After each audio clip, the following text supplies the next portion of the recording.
Buenos días, estimados estudiantes de quinto de secundaria. En el curso de Historia del Perú vamos a ver acerca del tercer militarismo y la primavera democrática. Tercer militarismo y la primavera democrática. ¿Qué es el tercer militarismo?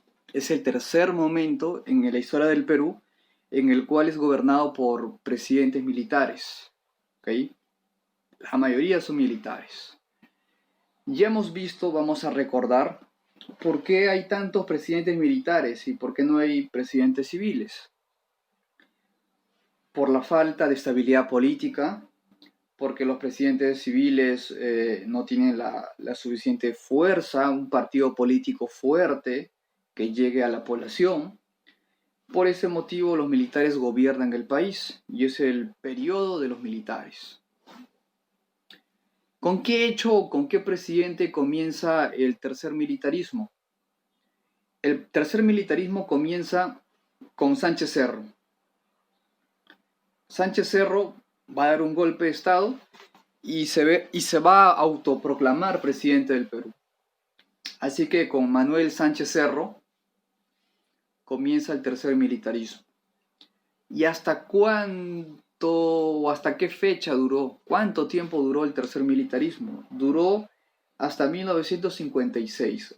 O sea, 1930 nace el tercer militarismo y 1956 acaba el tercer militarismo. 26 años de militares. ¿Qué origina que se cree? Una de las explicaciones es la falta de poder de la clase civil, la falta de liderazgo de los partidos políticos.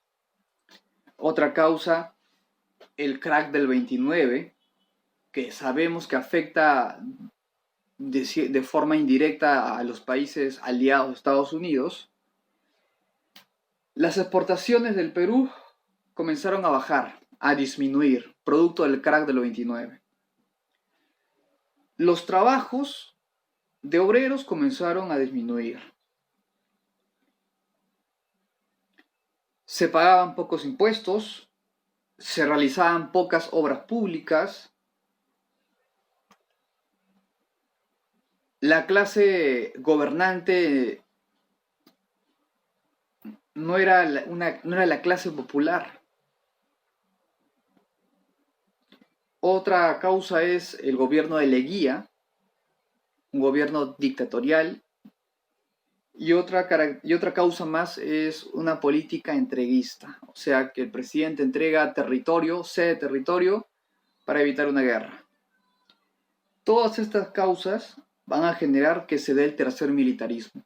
Al ver los militares que el país está de mal en peor, que no hay autoridad, los militares deciden tomar las riendas del país, ya sea por golpe de Estado o por elección. A ver, aquí estamos viendo desde Leguía, ¿ok? El gobierno de Leguía no acaba porque simplemente llegó el tiempo límite para que sea presidente y hubo elección. No. El gobierno de Leguía acaba con un golpe de Estado. A Leguía le dan un golpe de Estado. ¿Quién? Sánchez Cerro. Cuando Leguía es obligado a dimitir por un golpe de Estado, en el Perú hubo 5 representantes. Cuando Leguía dimite, es obligado a renunciar, se crea una junta de gobierno. Una junta de gobierno es un gobierno provisional. En esa junta de gobierno van a haber personas que van a gobernar provisionalmente la presidencia, el Perú.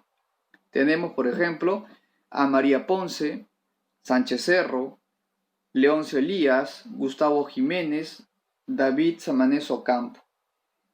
Ellos van a ser de presidente interino, un gobierno provisional, hasta que se elija un presidente como tal.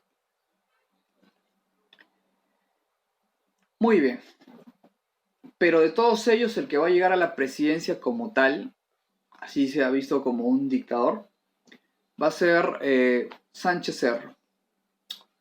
Sánchez Cerro gobierna del 30 al 33, hasta que tuvo un fatal destino, que lo vamos a ver más adelante. ¿Qué hizo? Lo que nos interesa es qué hizo como presidente. Crea la ley de emergencia. ¿Qué es la ley de emergencia? La ley de emergencia es la persecución a los apristas. ¿Por qué? Porque los apristas, uno, eran la oposición del gobierno de Sánchez Cerro. Dos, generaban desmanes. Tres, no permitían que gobierne según lo previsto por Sánchez Cerro. Así que Sánchez Cerro consideró a los apristas como un partido al margen de la ley. Y esto lo debía convertir en una ley, porque si no lo convertía en una ley simplemente quedaba en las palabras. Por eso Sánchez Cerro manda a crear la ley de emergencia, en el cual se prohíbe cualquier manifestación, cualquier marcha, protesta, queda prohibido. En especial contra los apristas. Manda a perseguir a los apristas. Y ocurre que en Trujillo, que es el reducto de los apristas, hubo una matanza. Se le llama el año de la barbarie de los apristas, porque en ese año fueron asesinados apristas en Trujillo. Debido a la crisis económica que vivía el Perú, se envía la misión Kemmerer, una misión que ofrece medidas o recetas económicas para que el Perú salga de esta crisis económica. Algo positivo es el voto de la mujer. Las mujeres no podían votar, no podían ir a elecciones y votar. Lo que hace Sánchez Cerro es permitir que las mujeres puedan votar, pero en elecciones municipales, no en elecciones presidenciales. Las elecciones presidenciales es exclusivamente para varones, pero en el caso de las municipales sí pueden votar mujeres también, igual que los varones. Hubo el conflicto de Colombia, el problema de Leticia, que al final se solucionó. Perú salió victorioso de esto. En el año 1933 asesinaron a Mendoza Leiva. ¿Quién es Mendoza Leiva? Un aprista. ¿A quién se le va a acusar? Al gobierno de haber matado a este líder aprista. Por lo tanto, vemos que en el cuartel O'Donovan se trincheran los apristas. Toman el cuartel O'Donovan, se atrincheran. Y como no quieren salir de este cuartel y lo toman por la fuerza los apristas, ¿qué hace Sánchez Cerro? Envía al ejército para que reprima y ataque con todo lo que tenga a los apristas y los mata. Se produce el asesinato de apristas en Chanchán, en lo que vendría a ser Trujillo. El asesinato de apristas. ¿Qué más ocurre? Se recupera Leticia, que quería ser tomado por los colombianos, pero con el gobierno de Sánchez Cerro se logró reprimir esta invasión por parte de los colombianos en Leticia. Acá viene algo interesante. En un primer momento trataron de matar a Sánchez Cerro. ¿Quiénes? Apristas. Y no pudieron matarlo. Trataron de matarlo, pero el disparo no fue en órganos vitales. Sobrevivió. Primer intento. Segundo intento. Lograron matar a Sánchez Cerro. ¿Cómo fue el asesinato? Podemos ver aquí en las imágenes. Primer momento, Sánchez Cerro estaba en su auto descapotable, o sea, abierto. La policía, los guardias de seguridad estaban alrededor. Aquí estaba la población. En el segundo momento apareció un aprista, saca un arma, se acerca al auto descapotable y le dispara por la espalda. Pero es reducido por los soldados. Es reducido por los soldados. ¿Cómo se llamó este aprista que mató a Sánchez Cerro? Abelardo Mendoza Leiva. Él fue un feligrés, un partidario aprista. ¿Ok? ¿Por qué lo hizo? Posiblemente por lo que ocurrió en Chanchán, la matanza de los apristas en Trujillo, posiblemente por eso. Al final, con el segundo intento, sí lo lograron matar. Mataron a Sánchez Cerro. Claro, la rebelión de los campesinos, en la cual tomaron la base O'Donovan y luego fueron asesinados militares por parte de los apristas y luego los militares que llegaron como refuerzo para recuperar la base O'Donovan mataron a los militantes apristas que se habían atrincherado. Al acabar este gobierno, no de 5 años, sino que lo mataron, solo gobernó 3 años Sánchez Cerro porque lo asesinaron, toma el poder Óscar R. Benavides. ¿Okay? Óscar R. Benavides llega al poder.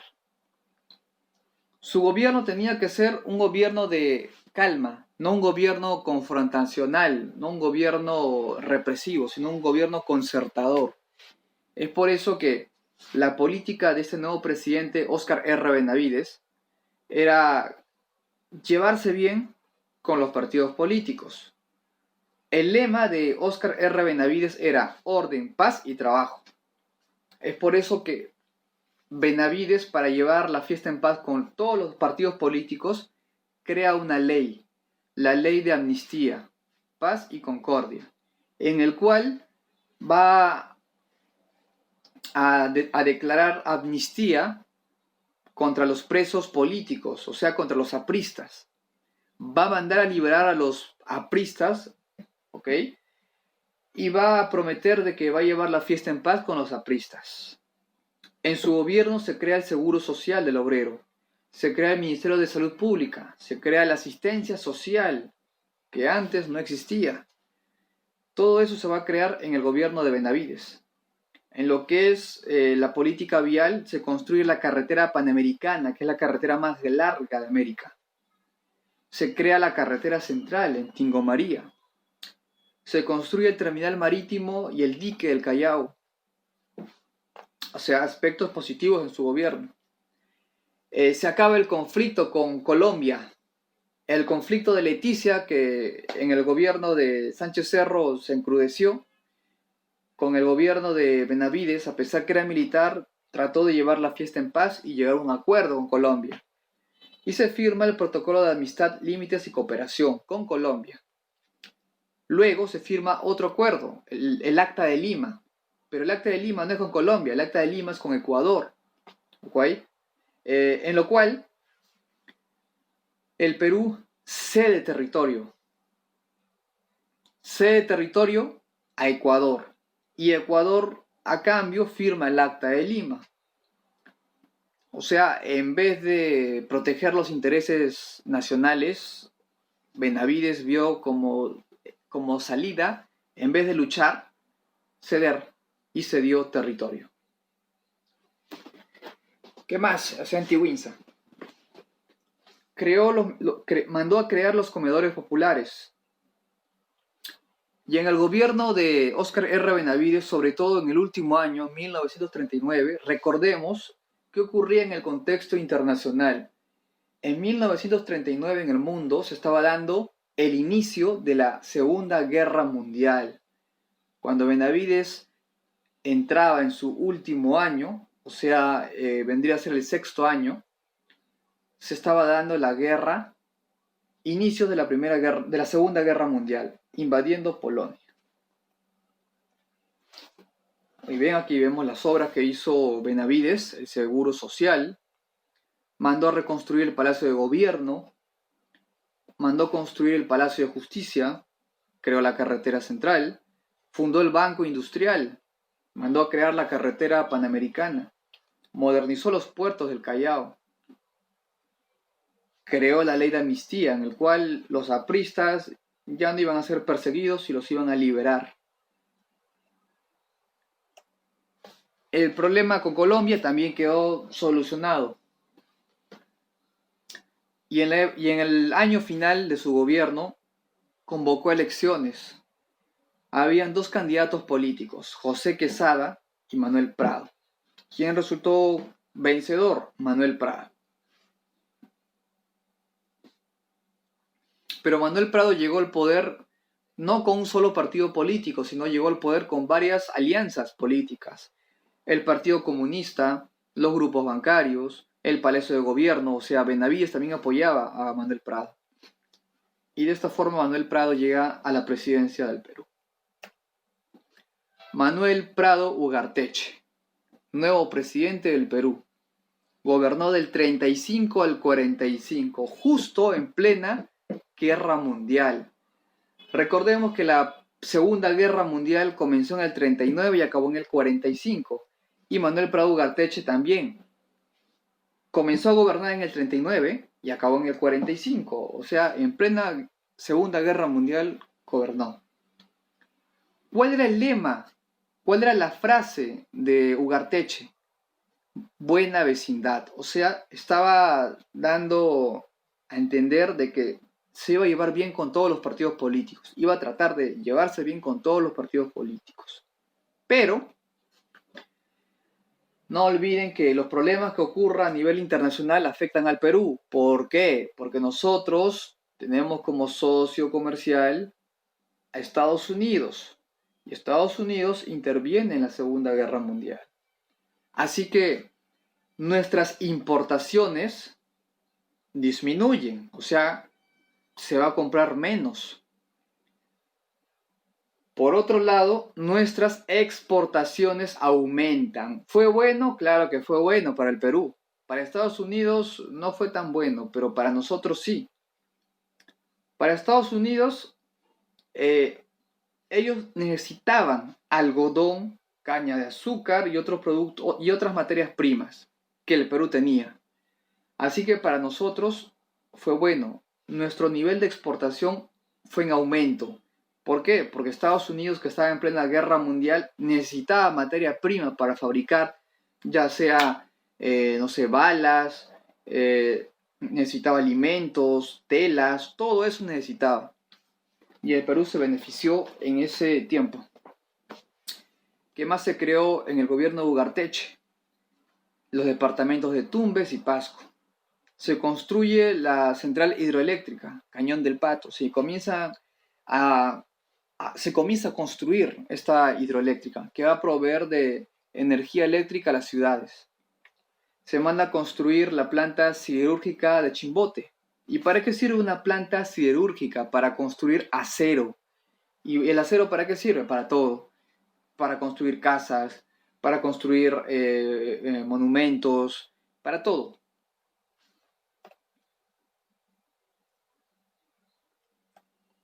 También en Ecuador también hubo el conflicto contra Ecuador. O sea, lo que ya se había firmado en el gobierno anterior, de nuevo volvió los conflictos con Ecuador. ¿Qué pasaba con Ecuador? Ecuador se quería quedar con Tumbes y con Maynas, que son provincias que nos pertenecen. Tuvo que haber un conflicto armado para poder sacar a los ecuatorianos de nuestro territorio. Lo bueno es que Prado Ugarteche no fue como el presidente anterior, como Benavides, que desistió, que entregó territorio. No. Lo bueno es que el presidente Ugarteche envió un general a Eloy Ureta para que se enfrente en Zarumilla a los ecuatorianos. Y de esta forma el Perú pudo ocupar zonas ecuatorianas. ¿Cuál era el objetivo de que los soldados peruanos ocupen zonas ecuatorianas? De que llegara a un acuerdo. Perú devuelve la provincia del Oro Guayaquil, pero a cambio Ecuador reconoce Tumbes y Maynas como nuestros territorios. Tomamos algo que era de ellos para condicionarlos, para que ellos nos devuelvan lo que es nuestro. Y luego se llegó a un acuerdo en el 42. Se firmó el Protocolo de Paz, Amistad y Límites de Río de Janeiro. Y este tratado es el último. Va a ser prácticamente el penúltimo tratado con el cual ya la situación va a quedar más tranquila. Ya no va a haber enfrentamientos armados por el momento. Va a ser el penúltimo porque todavía hay un último más. Muy bien, la batalla de Zarumilla, en el cual fallece José Abelardo Quiñones, ¿ok? Se firma el protocolo de amistad de Río de Janeiro, en el cual acaba los conflictos con Ecuador.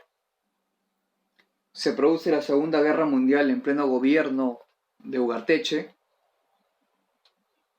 Ugarteche decide llevar la fiesta en paz con el Partido Comunista y con el APRA, porque es su política de buena vecindad. Para que exista una buena vecindad debe llevarse, o tratar de llevarse bien con todos los partidos políticos. Y eso es lo que va a hacer. Luego de Ugarteche van a convocar a nuevas elecciones, porque su periodo ya había acabado en el 45. Ugarteche convoca elecciones y sale como vencedor el siguiente presidente, José Luis Bustamante y Rivero, o Bustamante y Rivero. Él gobernó del 45 al 48, hasta que le dieron un golpe de Estado. ¿Qué es lo que hizo como presidente? Bajó las inversiones y también bajó las exportaciones. Ocurrió lo contrario que con Ugarteche. Bajó las exportaciones y eso no es bueno para el Perú. Ya no va a ingresar dinero. ¿Okay? Y eso es malo. Eso genera inflación en el país. Por otra parte, Rivero crea la empresa petrolera fiscal, la Corporación Nacional de Vivienda y Turismo, propone la tesis de las 200 millas, ¿okay? Lo lleva hasta un tribunal internacional en La Haya para que acepten, analicen y den el visto bueno a favor del Perú, en el cual Bustamante y Rivero explica detalladamente por qué nos corresponde las 200 millas peruanas y por qué no nos corresponde menos, como otros países como Estados Unidos proponía de que el Perú tenía menos de 200 millas, pero según la investigación, el punto de vista de Rivero y su estudio de abogados, llega a la conclusión de que el Perú le corresponde 200 millas de mar territorial. En su gobierno se produce el motín del Callao, y en su gobierno, en la etapa final, aparece un militar llamado Odría, Manuel Apolinario Odría. Este militar Odría le va a dar un golpe de Estado, como vamos a ver más adelante. En la parte política, como les expliqué, buena vecindad. Bustamante y Rivero se quería llevar bien con todos, así que no hubo persecuciones contra los apristas, ni comunistas, ni con nadie. En vez de imponer un gobierno militar oligárquico, él decide invitar a las fuerzas políticas para que gobiernen, para que ocupen los cargos públicos. El APRA y el Partido Comunista Peruano eran partidos legales, podían participar en las elecciones municipales, distritales, en las distritales, hasta en las presidenciales, porque ya no había ninguna persecución, no corría peligro el APRA. En la parte económica, teníamos pocas exportaciones, pero por otro lado, va a impulsar a que se creen pequeñas industrias en el Perú. En la parte social, va a establecer el salario dominical, o sea, los domingos, el que trabaja el domingo va a tener un dinero extra, o sea, como un día más. Y también va a promover que el domingo sea un día en el cual se pueda descansar. Va a aumentar los salarios a los funcionarios públicos. La educación secundaria va a ser gratuita. Va a prohibir que la población indígena trabaje. Por eso se crea la ley del llanaconaje. Rivero decía lo siguiente: si la población indígena, ellos son como cualquier otra persona, son peruanos. Si el Estado quiere que ellos trabajen, se le tiene que pagar. Si una empresa quiere que la población indígena trabaje, se le tiene que pagar. Es por eso que con la ley del llanaconaje se protege los derechos de la población indígena, en el cual si ellos trabajan para el Estado le va a pagar, no van a trabajar gratis, como si en gobiernos anteriores habían promulgado una ley de conscripción vial en el cual la población indígena tenía que trabajar, ya sea creando carreteras, caminos, y gratis, no se le pagaba. Rivero es más democrático y protege los derechos de la población indígena. Muy bien, la tesis de las 200 millas al final fue aceptada por ese tribunal internacional y nos dieron la razón de que el Perú tenía 200 millas y no menos, como decía Estados Unidos. Por último, la revolución restauradora de Arequipa, también en Arequipa. ¿Qué ocurre en Arequipa? Se levanta en armas Odría. ¿Contra quién? Contra Bustamante y Rivero. ¿Y qué le hace? Le da un golpe de Estado, ¿ok? Le da un golpe de Estado. ¿Por qué? ¿Cuál es la supuesta acusación de Odría para darle un golpe de Estado a Bustamante y Rivero? Que es un presidente débil, que es un presidente que no promueve la exportación, ¿ok? Que es un presidente corrupto, que es un presidente que está dejando el país con una alta inflación, que es un presidente que no regula la economía y esto genera que exista desabastecimiento. Y por todo esto, según el punto de vista de Odría, le da un golpe de Estado a Rivero. Y Rivero no puede gobernar sus 5 años, sino que gobierna 3 años. O sea, le faltó 2 años más para acabar su gobierno. Pero con el golpe de Estado frustró que siga gobernando los años que le faltaban. Entonces, por golpe de Estado, llega a la presidencia Manuel Apolinario Odría. Muy bien, nos vemos en una siguiente clase.